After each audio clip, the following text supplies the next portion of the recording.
investigadora, es bioquímica, estudió en la Universidad de Buenos Aires y, bueno, una defensora del CONICET. Suele decir que no tiene solamente la camiseta puesta, sino que la tiene tatuada. Más de 40 años en ese organismo. Hoy es la presidenta. En Contame nos visita Ana María Franchi.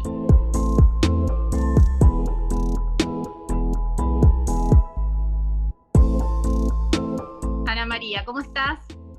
¿Qué tal? Muy bien. Bien, qué momento ¿no? ¿Pensaste alguna vez en tu carrera que era posible atravesar una situación de pandemia que es mundial? Mirá, cuando en estos últimos 4 años, los anteriores, donde fuimos muy maltratados, porque no solo nos financiaron, sino que hubo fue desacreditado el CONICET, ¿no? Se decía para qué estábamos, qué investigábamos pavadas, etcétera, etcétera. Un ministro llegó a decir si era necesario financiar la ciencia, parece mentira, ¿no? Una pregunta así en el siglo XXI, pero eso ocurrió. En todos esos momentos nosotros decíamos que la necesidad de una comunidad científica y tecnológica desarrollada, fuerte, para enfrentar algún problema que podía ser inesperado. Desgraciadamente, ese problema inesperado llegó. O sea, por un lado, es maravilloso lo que estamos logrando. Por otro lado, es una desgracia terrible, ¿no? Con personas fallecidas, afectada la economía, etcétera, etcétera. Pero nosotros siempre pensamos de esa necesidad de la ciencia y la tecnología, si no, no lo hubiéramos defendido. No estábamos, como decíamos, simplemente defendiendo nuestros lugares de trabajo. Nosotros considerábamos y consideramos que la ciencia y la tecnología es indispensable para un desarrollo autónomo de un país y para que de esta manera la gente viva mejor. Apareció la pandemia, que parecía que no iba a ser tanto y es una cosa absolutamente terrible, e inmediatamente, cuando creo que todavía no había ningún caso en la Argentina, o había uno o dos casos, nos convocó el ministro de Ciencia, Tecnología e Innovación y tuvimos una primera reunión donde hubo investigadores, hubo gente de empresas privadas, gente de la ANLIS, o sea, del Instituto Malbrán, y era, ¿qué podemos hacer nosotros para esto? ¿Cómo podemos ayudar? Y ahí muchos grupos se pusieron a trabajar y hemos tenido resultados que lo fantástico es lo rápido que tuvimos resultados, ¿no? El primer test, que es el test serológico, el test de anticuerpos, que desarrolló la doctora Andrea Gamarnik, una investigadora del CONICET y directora de la Fundación Leloir, primera directora mujer de la Fundación Leloir, lo desarrolló en 1 mes y medio. Y fíjate que el desarrollo de este tipo de kits lo tienen 5 o 6 países en el mundo. Y actualmente se está usando en más de 70 hospitales de todo el país. Y además, Ana Entonces, María, a propósito de lo que significa, digo, esta pandemia también nos puso enfrente a la ciencia y a lo interdisciplinario de la ciencia, ¿no? Porque vos decís los test, bueno, sí, y se está estudiando el plasma, y todo lo que tiene que ver estrictamente con el virus. Ahora, las consecuencias indirectas en la psicología social, en los individuos, en la economía, digo, todo eso también repercute en en el CONICET se investigan otras cosas. absolutamente, hubo más de 1000 investigadores a lo largo y ancho del país que se pusieron a estudiar todo lo que vos decís, las consecuencias socioeconómicas, cómo impactaba en la vida diaria, cómo se difundían las noticias sobre la pandemia. Se pusieron a trabajar inmediatamente en todo esto. También tenemos, o sea, los kits y las posibles terapéuticas, es, digamos, el área de biomedicina, pero también tuvimos el desarrollo de los respiradores, de las válvulas, la mejora de las telas para hacer barbijos, tapabocas, Claro. ropa para el personal médico, eh, eh, máscaras. Bueno, hay el estudio de los efluentes. Tenemos a una importante parte de la comunidad científica y universitaria, por supuesto, que está trabajando en respuesta a un problema. Y esto para mí es muy importante porque nos demostramos y nos demostramos. Le demostramos a la comunidad que podíamos responder a un problema. Y nos demostramos a nosotros mismos, ¿no? Que nosotros podíamos estar, fíjate, el grupo de Andrea Gamarnik hace investigación en dengue. El grupo del Instituto Milsten trabaja en Chagas. El grupo de la Universidad de San Martín también trabajaba en dengue. El grupo de Juliana Casataro, que están investigando una vacuna, estudiaba otras vacunas, y todos pudieron correrse un poco de su tema de Claro, de este investigación lugar. para responder a esto. Eso ¿Crees también. que esta situación, si se le puede encontrar un costado positivo, por un lado es revalorizar la ciencia argentina, y por otro lado aquellos, digo, pienso que va a haber una generación, lo digo a modo de broma, pero también probablemente tenga algo de cierto, de infectólogos, de investigadores, de chicos que hoy en el encierro ven que hay una ciencia en la Argentina que es un futuro, que es un futuro posible? Sí, eso también lo decíamos, porque vos fíjate, cuando un chico o una chica de 17, 18 años decide su carrera, cuando veía lo que pasaba hace 4 años, ¿no? Que debía esforzarse en una carrera que en general es una carrera full time, que es muy difícil combinarla con un trabajo, que iba después a hacer un doctorado, 5 años, con una beca, y ahí iba a tener un postdoc, y después le decía muchas gracias, váyase. En cambio ahora, esta persona que tiene que elegir una carrera universitaria, o que está terminando su carrera universitaria y tiene que decir si va a ir para el lado de la ciencia, ve que los científicos, las científicas están aportando a mejorar la vida. Entonces me parece que inspira. Hay momentos históricos en que hay carreras que hay alguien que le inspira. En una época había muchos programas de Jacques Cousteau y hubo muchos chicos y chicas que siguieron biología marina, oceanografía, ¿no? Todo eso. Bueno, yo creo que esto también puede impactar como decís vos, en todo tipo de ciencias, porque las disciplinas involucradas en la respuesta son muchísimas. ¿Crees que empezamos otra etapa? Digo, tenemos, bueno, los 4 años que pasaron, más la década del 90 que traíamos ya sobre la espalda con aquellos que o se iban del país o terminaban manejando un taxi, como se suele decir habitualmente, no porque esté mal manejar un taxi, sino por todo el capital que tenían de conocimiento. ¿Crees que ahora empieza una nueva etapa de soberanía científica? Yo creo que sí, porque antes de cuando éramos presenciales, ¿no? Porque vos fíjate que nosotros estamos hace 6 meses, 3 meses, como digo yo, presenciales y 3 virtuales. Pero inmediatamente, luego de que el presidente Fernández asumió, inmediatamente nos dio un aumento escalonado del estipendio de las becas, que estaba muy bajo, que estaba por debajo de la línea de pobreza, que ahora en junio los becarios doctorales de 28.000 van a cobrar 45.000 pesos y los postdoctorales 54. Poco tiempo después, también el gobierno nacional nos da un aumento muy importante en los ingresos a la carrera del investigador y del personal técnico. Todas esas veces que ustedes veían que estábamos ahí en la puerta del CONICET y del MINCIT diciendo, decíamos, todos estos se quedan afuera, todos estos a los que el Estado Nacional invirtió durante un montón de tiempo, además de la propia inversión de uno, ¿no? El CONICET, para entrar a la carrera de investigador, hace un concurso. Ese concurso tiene un ranking y entra un porcentaje. Lo que pasa que la cantidad de vacantes que dieron en los últimos años eran muy bajas, y muchos se iban o se iban a hacer otra cosa que en general estaba por debajo de su formación. Entonces, ahora tuvimos 1.100 ingresos, 800 para la carrera de investigador y 300 para la carrera del técnico. Eso es muy importante porque duplicó lo que se venía dando. Entonces, fueron todas señales. Además, el discurso presidencial del 1 de marzo, cuando dijo este es un gobierno de científicos y no deseos, o sea, había señales, no nos decían para qué están. Son Bueno, el Ana, noticiero. tenemos un Ministerio de Ciencia y Tecnología otra vez revalorizado, ¿no? Bueno, Ministerio de Salud. Por supuesto. Fíjate los 2 ministerios que habían eliminado, además del de trabajo, ¿no? El de Ciencia y Tecnología y el de Salud. Mirá cómo hubiéramos enfrentado esta pandemia sin Ministerio de Salud, sin Ministerio de Ciencia y Tecnología. Las señales son importantes, la respuesta de la comunidad científica también ha sido importante, falta mucho, los salarios están muy bajos, por supuesto que se necesitan más inversiones en las investigaciones. Acá ha habido una inversión muy importante específica hacia COVID de parte del Ministerio de Ciencia y Tecnología. Hubo fondos de la AFI que se usaban para espiar a la gente, que fueron a estos grupos que están haciendo el desarrollo de los kits. O sea, ha habido señales, falta más, los investigadores nunca estamos demasiado conformes, pero necesitamos pensar que nuestros insumos son importados, durante 4 años el tema de equipamiento estuvo muy descuidado, entonces hace falta más equipamiento o arreglar el que hay. los lugares donde se hace investigación, los institutos, hace falta invertir ahí.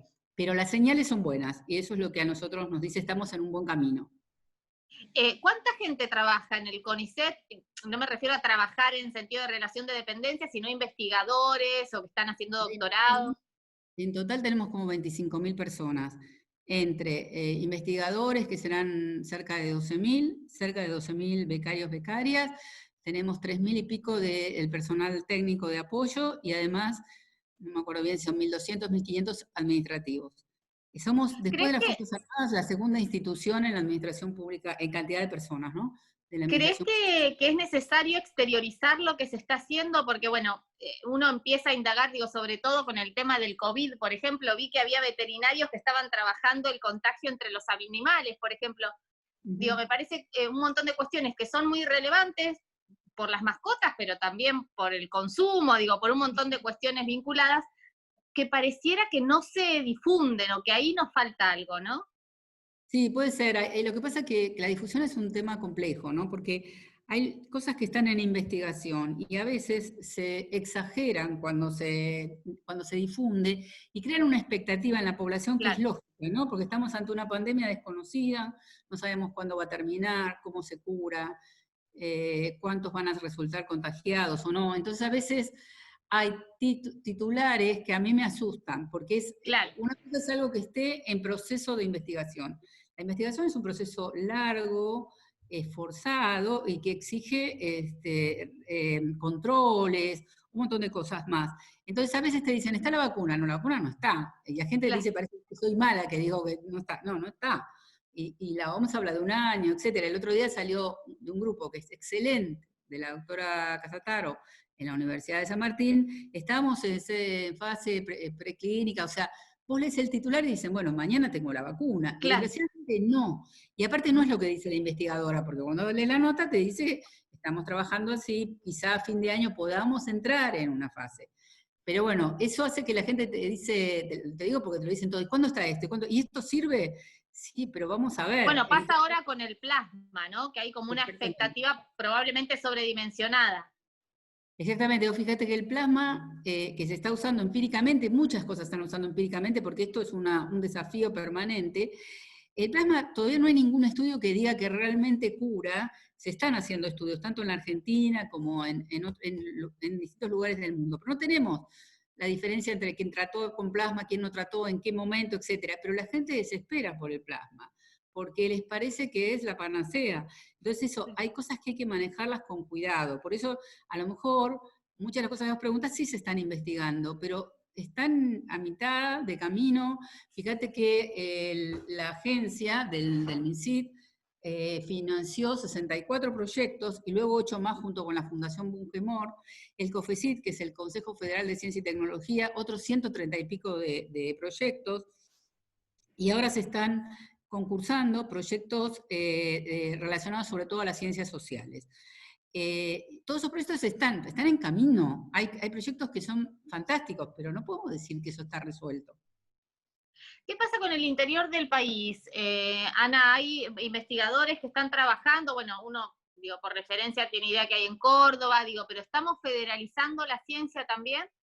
Sí, fíjate que hay en Tandil, Tucumán, Mar del Plata, hay muchísimos investigadores y muchos grupos de investigación que están institutos de investigación que están ayudando en el testeo, ¿no? En ayudar a los hospitales que ya están trabajando en eso, hay muchos grupos.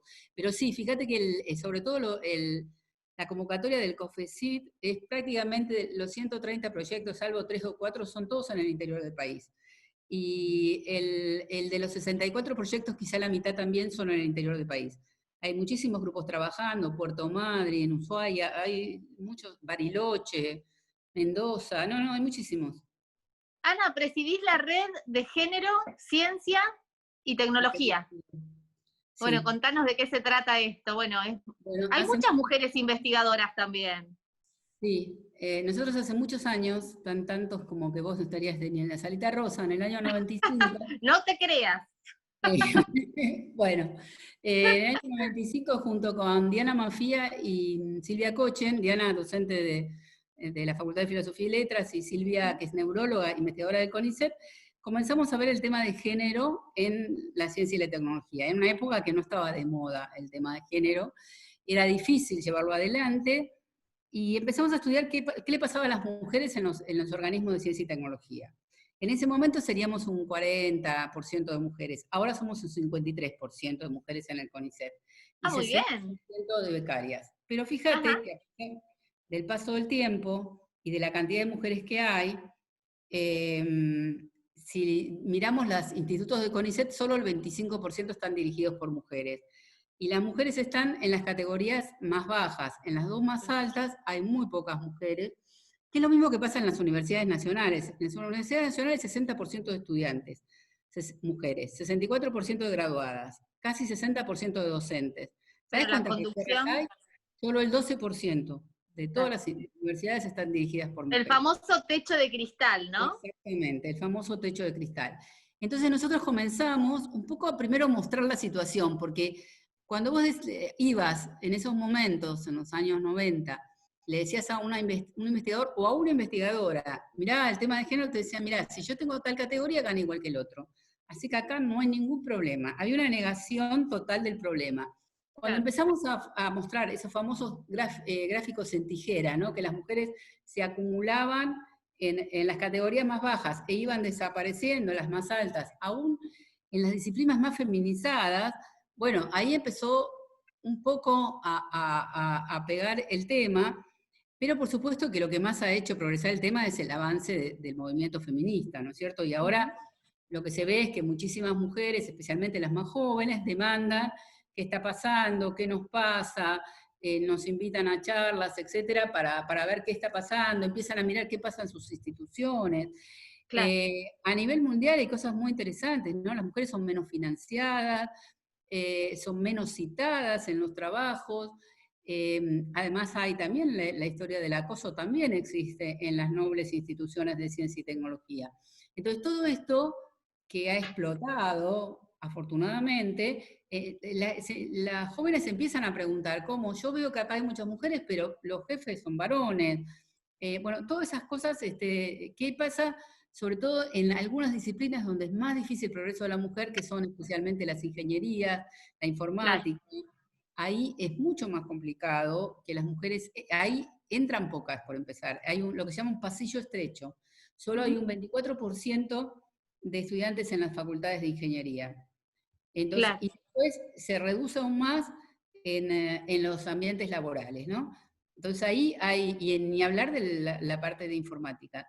Entonces, son lugares para ir a mirar, ir viendo qué pasa con las niñas. Hay estudios muy interesantes, qué pasa con las niñas en la escuela primaria y su relación con las materias más duras, digamos, con las matemáticas, qué pasa, qué Sí. dicen ellas y qué dicen sus maestros y sus padres. Hay trabajos muy interesantes en el tema. ¿Qué pasa? ¿Qué diferencia tenemos con los países llamados desarrollados, digo, en cuanto a ciencia y tecnología? Porque también tenemos eso de los argentinos somos los peores del mundo y estamos atrás de todo, y uno ve los desarrollos científicos y bueno, de lo que uno se entera, y bueno, parece que somos un país bastante desarrollado, muy desarrollado. En Latinoamérica somos uno de los que a nivel de publicaciones científicas y calidad de publicaciones estamos entre los primeros.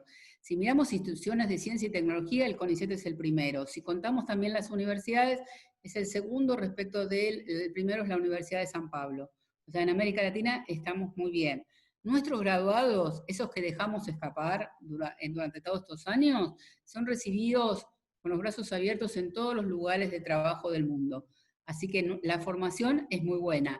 Tenemos un tema que en la financiación es muchísimo más Claro. baja que en los países, como decís vos, los países centrales, y lo salarial también. Entonces ahí se arma una brecha. Pero tenemos, para la cantidad de investigadores que tenemos, que es poca, nosotros tenemos 3 investigadores cada 1000 personas de la población económicamente activa. Vos Ajá. fíjate que si estamos mirando, Alemania tiene 9, Israel tiene como 14, Australia también. Entonces, la idea, el famoso Plan 2020 que se dejó de lado, pretendía llegar a esto, al año 2020, con 5 investigadores Bueno, no llegamos, Bueno, casi perdimos 12 4 años. años, claramente, y bueno, ahí Y el están los otro números. problema que tenemos en cuanto a cantidad de investigadores es lo desigual que están repartidos en el país, ¿no? Si yo Claro, miro, la ciudad de Buenos Aires tiene 9, como Alemania, pero miro claro. algunas provincias que no llegan a tener 15 investigadores en total. Entonces, Ujú. hay una asignatura pendiente muy importante que es la federalización, ¿no? ¿Te costó la carrera? Ya ahora hablando de vos, digo, estudiaste en la Yo estudié UBA, química, me costó. La carrera es una carrera muy full time, que te dedicas a eso, por eso después tenés montones de amigos de tu propia carrera, porque son los que te ven, te ves todos los días. la vida. Es la vida. A mí me tocó estudiar en un momento muy difícil que fue la dictadura, entonces muchísimas cosas que hoy se ven en una universidad, ni centro de estudiantes, ni un montón de cosas más, a las 10 de la noche había que vaciar la facultad, bueno, había cosas que eran, la verdad que eran feas, Muy muy feo. feas. Ahora, la carrera a mí me gustó mucho, o sea, tener vocación es un privilegio, me parece. Entonces, sí, estudiaba un montón, la verdad que estudiaba un montón. Pero así como, y que no me resultaba fácil, pero no me resultó como algo terrible, ni nada que se le parezca, ¿no? Eso ¿Y no. soñabas con ser investigadora? Digo, porque una cosa es No, estudiar la carrera y otra cosa es pensar en dedicarse a la investigación. o sea, es que no, que yo, a mí me gustaban las matemáticas de chiquita, después me deslumbró lo asociado, la química, la biología. Pero yo me pensaba en una fábrica, pero cuando cursé una materia que es química biológica, tuve un profesor maravilloso, después fue presidente del CONICET, el doctor Eduardo Yarró, y sus clases me deslumbraron no solo a mí, a muchos de mis compañeros y compañeras, y ahí decidí hacer investigación. O sea que cuando él era presidente del CONICET, y yo tenía como directora de instituto algún problema, le decía, mire doctor, yo estoy acá por culpa suya, y solo por culpa suya, así que usted me tiene que ayudar ahora. Pero la verdad que hubo, a pesar de estar en un momento muy feo, hubo profesores muy inspiradores, entonces me parece que eso también llevó, además de ser una facultad, la de Ciencias Exactas y Naturales, que está como bastante orientada hacia la investigación, ¿no? Bueno, alguna vez dijiste que tenías la camiseta tatuada del CONICET, no puesta, no únicamente puesta. Sí, yo hace 40 años que trabajo en el CONICET. En abril, 40 años. Entré como becaria en el año 80. Entonces, prácticamente fuera de algún cargo docente que tuve, es el único lugar donde trabajé en mi vida. Y siempre fue vos sabés que muchas veces yo digo, voy a casa y estoy yendo al trabajo, ¿no? Fuera de mi casa. Y lo que pasó es que yo me involucré, además de mi propia investigación, formación de recursos y todo lo demás, me involucré mucho en la discusión política y en la Claro. defensa del CONICET, desde que nos mandaban, o antes, ¿no? Cuando nos mandaban a lavar los platos, bueno, siempre estuve en eso. Entonces, es como una cosa muy, muy fuerte. Mi hija dice que nosotros cuando nos juntamos con los amigos tenemos casi un único tema, pero porque en realidad eh, la tarea del científico es muy, te lleva mucho tiempo y como te digo, sos amigos de muchos colegas y te juntás y siempre estás arreglando el CONICET, ¿no? En tu cabeza estás tratando de ver cómo las cosas pueden mejorar. ¿No te parece, mientras te escucho hablar, pienso que es muy loco que todos tengamos admiración por los científicos? Digo, bueno, uno dice todos y piensa en el universo que a uno lo rodea, ¿no? Bueno, Sí, evidentemente sí. no todos, pero por lo menos el universo que a uno lo rodea. Y digo, qué mal, ¿no? Ese maltrato que decía, bueno, sí, fueron esos 4 años, pero fue también la década del 90, digo, esto En la ya década hay del una 90, parte. sí, sí.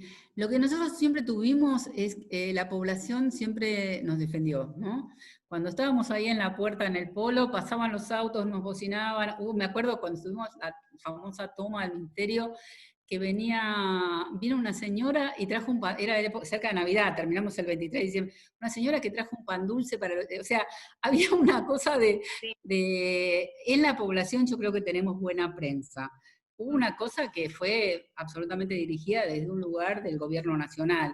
Y en el momento cuando nos mandaron a lavar los platos, que fue el ministro Cavallo, o sea, Claro, claramente, ¿de dónde viene? Siempre viene, los golpes siempre empezó ahí, vienen claro. de un lugar, ¿no?